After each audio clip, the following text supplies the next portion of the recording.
Olá, amados, a paz, Deus abençoe, sejam bem-vindos a mais um vídeo aqui do nosso canal. Eu sou a Débora Rodrigues, é uma alegria estar aqui com vocês.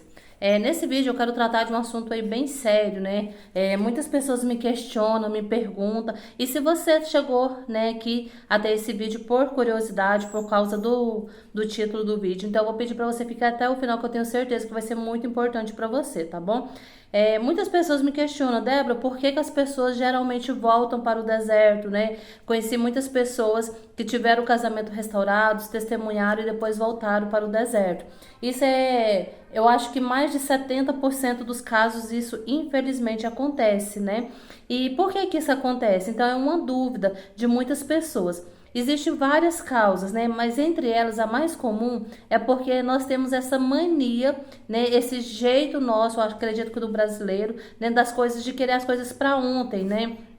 Essa geração que nós estamos vivendo agora, que a gente não tem paciência com muita coisa, a gente não quer esperar o processo das coisas, né? Pra gente ver que até o WhatsApp, né? Até os vídeos do YouTube, gente, eu descobri que a gente pode acelerar e ver mais rápido, né? Então nós estamos vivendo uma sociedade do imediatismo, né? Então as pessoas não querem esperar o tempo do processo e muitas vezes nós acabamos adiantando o processo do deserto, o cônjuge volta para casa e muitas vezes nós não estamos aí prontos, ainda não estamos preparados.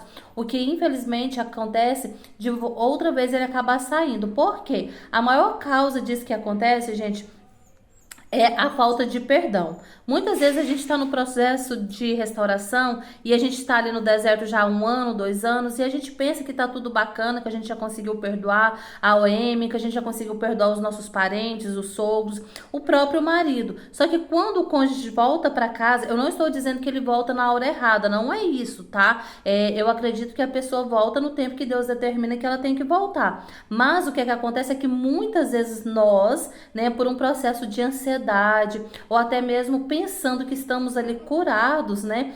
Quando somente depois que o cônjuge volta, que nós vemos que ainda existe uma cicatriz que está aberta, uma ferida que ainda está sangrando, que não foi cicatrizada. E aí a maioria das pessoas não consegue lidar de forma objetiva com aquela situação, que é a questão realmente do perdoar. Aqui eu não estou dizendo para vocês que é esquecer, porque nós não temos amnésia e nós não vamos esquecer. Realmente não dá para esquecer. Às vezes seu cônjuge ficou 2, 3 anos fora de casa, às vezes teve até filhos com a mulher estranha ou com o homem estranho, e você não vai esquecer, aquilo fez parte da sua história, aquilo aconteceu e não tem como simplesmente apagar e da noite pro dia você fingir que isso não aconteceu e vamos bola para frente, essa parte da vida não existiu. Não é isso, tá? É justamente a questão do trabalhar o perdão para você conseguir lidar com essas situações, lembrar de tudo que aconteceu, até mesmo muitas vezes conversar sobre o assunto sem aquilo te ferir, sem aquilo te machucar. E infelizmente muitas mulheres, né,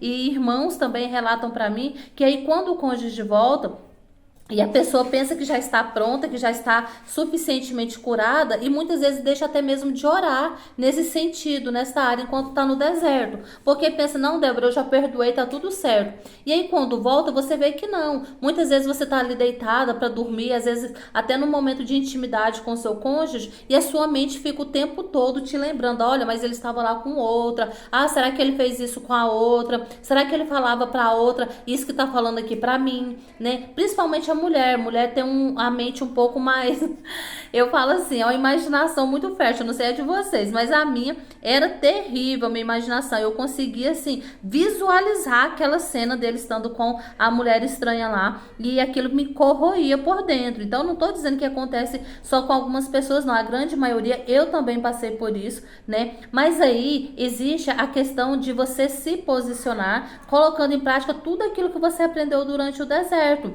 porque quando esses pensamentos vier, quando você perceber que você não está tão curada, que não está tão pronto, tão resolvido essa situação dentro de você, por mais que não esteja completamente sarado, se você aprendeu bacana lá no seu deserto, você aprendeu a lutar, essas armadilhas de Satanás, porque geralmente a batalha é mais na nossa mente. Então você já aprendeu ali com a palavra de Deus combater essas investidas que Satanás dá na sua mente. Então você vai lutar contra isso. Se você aprendeu durante o seu deserto, né, que a luta ela é espiritual, que você não vai confiar no seu cônjuge, né, no sentido de que não é ele que não vai te trair mais, mas é o próprio Deus que traz aquele cônjuge para volta para casa, e é o próprio Deus que te garante, né, essa vitória. Então é Deus que está fazendo. Então se é Deus que está fazendo, nós temos que confiar em quem? Em Deus, não no cônjuge. Então, infelizmente, muitos casamentos, muitas pessoas voltam para o deserto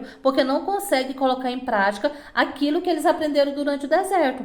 Por isso que quase todos os meus vídeos, nas lives, eu falo, gente, aprenda a se posicionar de forma correta, né? Tira esse desespero do seu coração, tira essa dependência emocional. Gente, quantas mensagens eu escuto, as pessoas falando, ai, Débora, eu quero demais o meu marido de volta, eu amo demais, eu não aguento ficar sem ele. Então mostra uma dependência emocional excessiva. E aí o deserto é para que nós possamos aprender a depender de quem? De Deus. Então, se no deserto você aprende a depender de Deus, aprende que é Deus que cuida de você, Deus que supre a sua carência física e emocional, é Deus que supre a sua necessidade financeira. Você não tem necessidade de ficar correndo, mendigando nada para o seu marido, porque Deus supre a sua necessidade.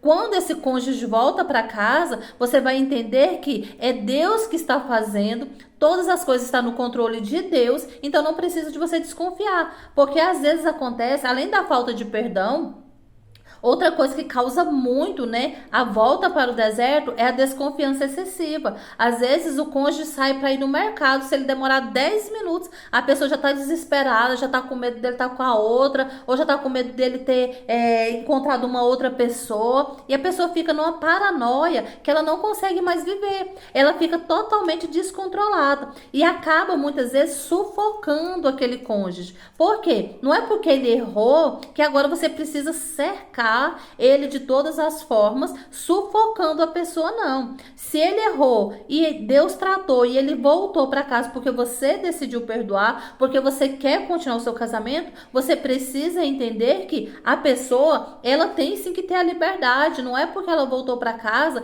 que agora ela vai viver numa redominha de vidro, não. E aí você precisa aprender a confiar no cônjuge, sim, claro, sem paranoia, mas principalmente confiar em Deus. Porque isso você deveria de ter aprendido durante o deserto, que é confiar que Deus que cuida, é Deus quem faz, é Deus que convence, é Deus que impede ele de novamente cair no adultério, é Deus que impede a pessoa de ir embora novamente. Mas isso depende também das nossas atitudes. Porque se eu fico ali pressionando, sufocando o cônjuge, com aquela loucura, com aquela cobrança, com aqueles ciúmes, aquela insegurança, muitas vezes jogando na cara do cônjuge, né, o que ele fez de errado, tratando ele como se fosse o pior dos condenados, isso não vai dar certo, gente, não vai dar certo. E o pior que eu vejo é porque a maioria das pessoas pensa, não, Débora, eu já estou pronta, eu estou curada, Deus pode fazer. E aí só quando está vivendo a situação que ela cai em si, que ela tem a consciência de que não estava totalmente curada, que não estava totalmente liberta. Então a gente precisa examinar as nossas atitudes ainda agora durante o deserto. Como que eu estou lidando com as dificuldades que chegam? Seja elas financeiras, seja questão de saúde. O seu filho adoece. Você corre para ligar para o pai desesperado, chamando ele, ou você primeiramente pede ao Senhor para te dar sabedoria, você tenta dar uma medicação, se você pode levar ao médico, você leva, porque você já entendeu que o seu socorro vem de Deus. É Ele que vai suprir todas as suas necessidades. Entende? Quando você tá carente emocionalmente, você tá com desejo, você tá sentindo falta de um abraço, você tá sentindo falta de um beijo, você corre para mandar mensagem pro seu cônjuge? Não, Débora, eu não faço isso mais, eu apliquei o deixar aí. Ótimo. Mas você corre para reclamar para sua amiga que você tá carente, que você tá com desejo, que você não aguenta mais ficar sozinha, que é difícil demais, principalmente os irmãos, né, e os varão, que não aguenta ficar sozinho, que é difícil demais, ou uns dão um jeitinho ali com pornografia, ou você corre para os braços do Senhor e fala, Senhor, O Senhor me supra as minhas necessidades. Senhor, o Senhor sabe dos meus desejos humanos, carnais que é necessário, mas os meus desejos pertencem ao meu cônjuge. Então, por isso, me ajuda. Me ajuda a guardar a castidade, me ajuda a viver a santidade nessa área da minha sexualidade, para que todo o meu desejo, todo esse desejo que eu tenho seja direcionado para o meu cônjuge quando ele estiver em casa. Por quê? Porque aí a gente vai exercitando a nossa fé, aprendendo a confiar no Senhor, aprendendo que é Ele que guarda, que é Ele que supre, que é Ele que cuida de todas as coisas. Porque senão, quando o cônjuge volta, vira um inferno e aí o cônjuge vai acabar saindo de casa novamente. Então, a gente já falou que uma das causas muito fortes, eu acho que a principal, é a falta de perdão. A pessoa pensa que está pronta, mas quando o cônjuge volta, ela não consegue literalmente perdoar. Então, ela fica remoendo aquilo. Algumas vezes ela não fala, não joga na cara do cônjuge, mas aquilo não sai da cabeça dela, não sai da mente, não sai do coração, e ela começa a sentir raiva. Às vezes tem mulheres que não conseguem nem que o cônjuge toque ela, porque ela fica relembrando aquilo ali, e ela pensava que estava curada. Segunda causa é essa desconfiança excessiva, né? Essa paranoia, o medo de ficar o tempo todo com medo dele estar com a Amy novamente, ou do marido estar com a mulher estranha, ou da sua esposa estar mantendo contato com outro homem, e aí você vira uma perseguição, você liga, você cobra, você vigia o celular, você acha que você esqueceu tudo. A pessoa esquece que durante o deserto ela aplicou o deixar ir, ela confiou que Deus que estava cuidando, ela confiou que era Deus que estava tratando. Aí quando o cônjuge volta, ela acha que ela precisa monitorar ele, precisa vigiar, precisa ser detetive, porque tá nas mãos dela. Parece que ela esqueceu que o poder e que quem pode fazer alguma coisa é Deus. Então ela vigia o celular, ela marca a hora dele chegar do trabalho, se passa da hora ela já fica ali louca, às vezes não fala nada pro cônjuge, mas quando ele chega ele percebe ela nervosa, ansiosa, e percebe que ela tá aflita porque ela não consegue confiar. Então são causas de retornar a pessoa para o deserto, meu amado, minha amada. Nós precisamos ter muito cuidado, vigiar muito a nossa postura e não ter pressa, apressar no sentido que eu falo assim, pular etapas, para que a gente não venha a retornar para o deserto, porque é algo muito triste, muito doloroso. É muito sofrido voltar, passar tudo aquilo de novo, os filhos, ter toda aquela experiência de ver o pai ou a mãe saindo de casa novamente. Vocês concordam comigo, meus amados? Alguém aqui que está assistindo o vídeo já teve a experiência de voltar novamente para o deserto? Vocês concordam? Qual foi o erro que vocês cometeu? O que levou você novamente para o deserto? Eu quero que você me conte, deixe para mim aqui nos comentários. É muito importante para mim. As pessoas leem comentários, elas se ajudam, elas vão aprendendo. Isso é muito importante. E você também que está chegando a primeira vez no canal, gente, não se esqueça. Se inscreva no canal, nos ajude a crescer, nos ajude a alcançar outras almas, outras vidas, a libertar pessoas. Nós temos visto os grandes milagres aí no nosso canal, tá bom? Então deixe seu like, se inscreva no canal e deixe seu comentário, tá bom? Então, gente, é justamente isso que eu quero dizer para vocês. Nós precisamos aproveitar o tempo do deserto. Ninguém quer ficar prolongado no deserto, fazer morada no deserto. Não é isso que eu tô falando não, tá, gente? Porque misericórdia, a gente quer logo, logo sair daí e ter a nossa família restaurada, ter uma família santa, uma família que serve ao Senhor. Não é esse o desejo de todos nós? Mas nós precisamos entender que o processo precisa ser vivido de uma forma verdadeira, de uma forma fiel, a não pular etapas, a não mascarar aquilo que nós sentimos, aquilo que nós estamos vivendo, né? Tentar encobrir ali debaixo de alguma coisa lá dentro do seu coração. Não, precisa verdadeiramente você ter coragem de falar, Senhor, eu quero uma cura verdadeira, Senhor, eu quero ser liberta, tira de mim as mágoas, os ressentimentos. Senhor, trabalha na minha mente também, para que eu possa ter a mente verdadeiramente, uma mente cheia do amor de Cristo, da palavra de Cristo, né? E realmente se preparar, se fortalecer, porque muitas pessoas, quando estão em casa, com o cônjuge em casa, naturalmente depois de 2, 3 anos volta a ser mulher rixosa, começa a reclamar de tudo novamente, parece que esqueceu tudo que viveu no deserto. A dor e o sofrimento que a pessoa passou ali no deserto, parece que ela se esqueceu. Tava parecendo um santo. Ia para os cultos, ia para a igreja, né? Subia monte, descia um monte, orava, jejuava. Depois que o cônjuge volta, parece que esqueceu. Novamente coloca que tem essa questão também. Os dois que eu falei, então essa questão, que novamente coloca o seu cônjuge no pedestal. Coloca novamente o seu cônjuge no altar e esquece que o primeiro nas nossas vidas precisa ser Deus. O Senhor, Ele nos quer amando, buscando, servindo em primeiro lugar. Isso não é deixar a sua família de lado, não é isso que eu estou dizendo. O nosso primeiro ministério com certeza é a nossa família. Mas pessoas que param de fazer oração pessoal, pessoas que já não oram mais, já não faz mais jejum, pessoas que vai enfraquecendo na fé, e aí é tanta coisa para fazer, é tanta correria, que já não gasta mais tempo com o Senhor, não tira ali 30 minutos, 20 minutos para ler a Bíblia, e aí você vai enfraquecendo na fé e novamente você vai abrindo brechas para que o demônio entre na sua vida, para que Satanás entre na sua vida e te pega desprevenida, porque é igual eu falei, tentações, provações nós vamos ter sempre, até chegar o dia da nossa morte e a gente ir para o céu. Então isso vai ter sempre, mas quando a gente se enfraquece, quando a gente deixa de orar, de buscar, de nos abastecer, de nos alimentar, principalmente com a palavra de Deus e a oração pessoal, gente, eu falo muito isso para vocês. O Senhor se revela para nós é no secreto. O Senhor se revela para nós é na intimidade. É eu e o Senhor na intimidade do meu quarto que o Senhor se revela para mim, que o Senhor se mostra, que o Senhor me dá estratégias de oração, que o Senhor vai nos curando, nos libertando. Então, quando eu deixo de ter essa intimidade com o Senhor, seja porque o cônjuge está em casa ou porque está muito corrido, eu vou me enfraquecendo e vou dando aí legalidade para o demônio novamente entrar na minha vida, na minha casa. Então eu quero dizer para vocês, meus amados e minhas amadas, se prepare, busque conhecimento, cresça na fé, na intimidade com o Senhor, tira realmente essa dependência emocional dos seus corações, dependa do Senhor, se apaixone pelo Senhor, para que quando o seu cônjuge voltar, você não passe 2, 3 anos e volte para o deserto, né? Por quê? Porque muitas vezes é o que acontece com a maioria das pessoas, infelizmente, meus amados. Mas se você manter a sua casa na rocha firme que é o Senhor, como, Débora?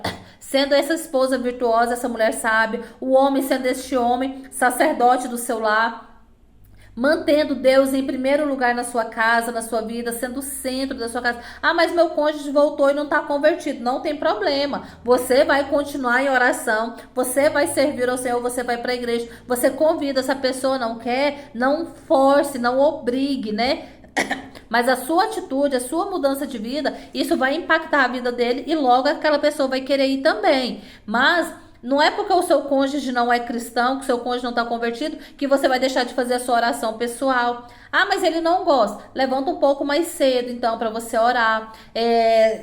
Levanta, se o seu horário de acordar é 6 horas da manhã, levanta 5h30 para você ter o seu momento de oração pessoal, para você ter intimidade com o Senhor, né? Busque realmente se perdoar o seu cônjuge, perdoar as pessoas envolvidas, e aí blinda a sua mente com a palavra de Deus, porque quando esses levantes de Satanás chegar, quando as mentiras de Satanás chegar, você está fortalecida em Cristo Jesus, a sua mente, o seu coração está guardado, está blindado pela palavra do Senhor, e isso não vai fazer com que você se torne uma pessoa amargurada, chata, rancorosa, não vai deixar você se tornar aí uma pessoa obcecada, né, paranoica, de forma nenhuma, tá bom? Então esse é uma das dicas que eu quero dar para vocês.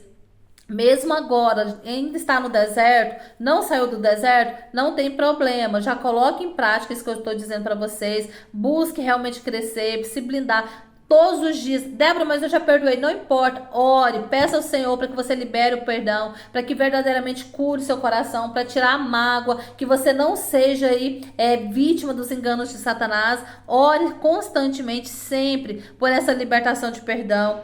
Peça sempre para sua mente ser revestida pela palavra do Senhor, pelo sangue de Jesus, para que você não corra o risco de voltar para o deserto quando o seu casamento for restaurado. Amém? Então, põe em prática essas 3 dicas que eu estou dando para você. Cura realmente a sua vida, o seu coração. E o segredo para toda e qualquer restauração realmente é a entrega ao Senhor. É amar ao Senhor em primeiro lugar, para que Ele acrescente todas as outras coisas. Você não precisa ter medo, você não precisa duvidar. O Senhor está trabalhando e Ele vai fazer com certeza na sua vida, assim como tem feito na vida de milhares de pessoas. Sempre recebemos testemunhos. A gente tem milhares de testemunhos aí em vários canais de restauração, a prova de que Deus faz.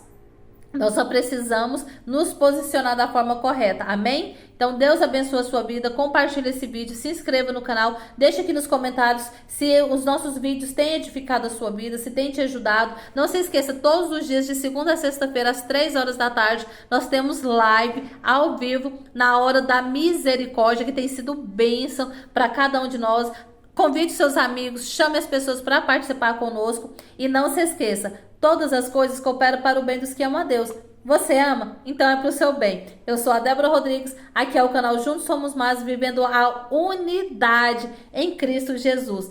Deus abençoe a sua vida. Até mais!